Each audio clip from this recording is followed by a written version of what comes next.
Welcome back, everybody. Chad Ferguson here, Catfish Edge.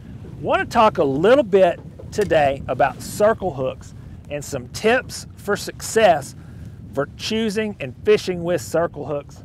I'm going to come back and follow up with another video on the different techniques for catching catfish with circle hooks and how you actually go about that. This is actually more tips on the hooks and how you can bait them.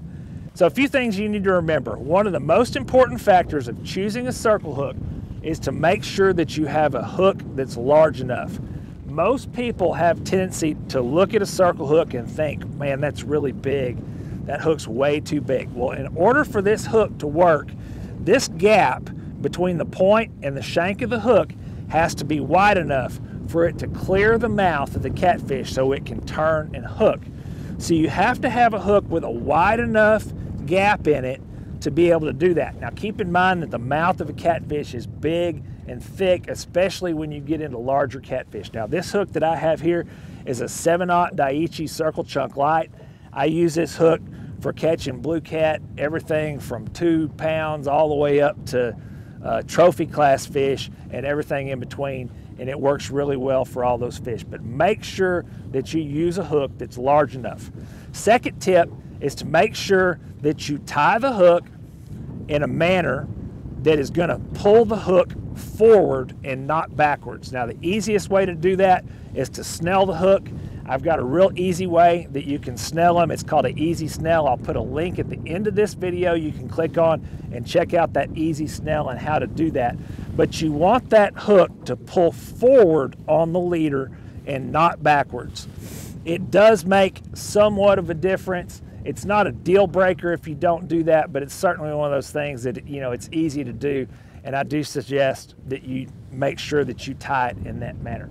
Now, another tip to keep in mind, probably one of the most important tips, is back to that hook gap. We talked about that hook needing to be able to turn and clear the lip on the mouth of a catfish so the hook can set.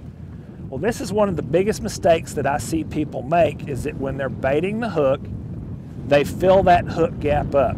They're used to just kind of globbing a big wad of bait on a hook and fishing with it. Well, when you bait a circle hook, you want to bait that hook the bait shallow, and you want to make sure that the gap of that hook remains open.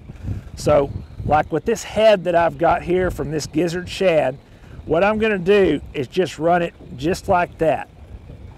And that's going to keep that gap open and allow that hook to work correctly. Now, one of the things to keep in mind as you're doing this, you see how I've hooked this here. Well, what's going to happen is when you throw this out in the water, this bait is going to flip around and it's going to do like that. That's what's called foul hooking with a circle hook. That's what you don't want to happen, because if that bait flips back around like that, hooks itself, it covers the hook point, it fills that gap up, and you're going to miss fish. So the way that you can prevent that from happening, there's a couple of things you can do. One is they sell a little bead that you can slide on the circle hook. They do work. I've never used them. The easiest thing to do is just make sure that whenever you hook a bait, you hook the bait at an angle. You see how I've hooked this? I went in the eye and out the head, and I've got this hooked so that bait can't flip around and foul that circle hook, prevent me from hooking up with a fish. So those are some tips for choosing the right circle hooks, making sure you bait them correctly so you don't miss fish. I'm going to come back with another video, talk about some of the techniques for actually landing those fish and hooking them whenever they bite with circle hooks. Make sure you hit that like button, subscribe to our YouTube channel if you haven't done so already, and make sure you head over to catfishedge.com for much more detailed and in-depth tips, tricks, and information to help you catch more and bigger catfish. Until next time, I'm Chad Ferguson, catfishedge.com.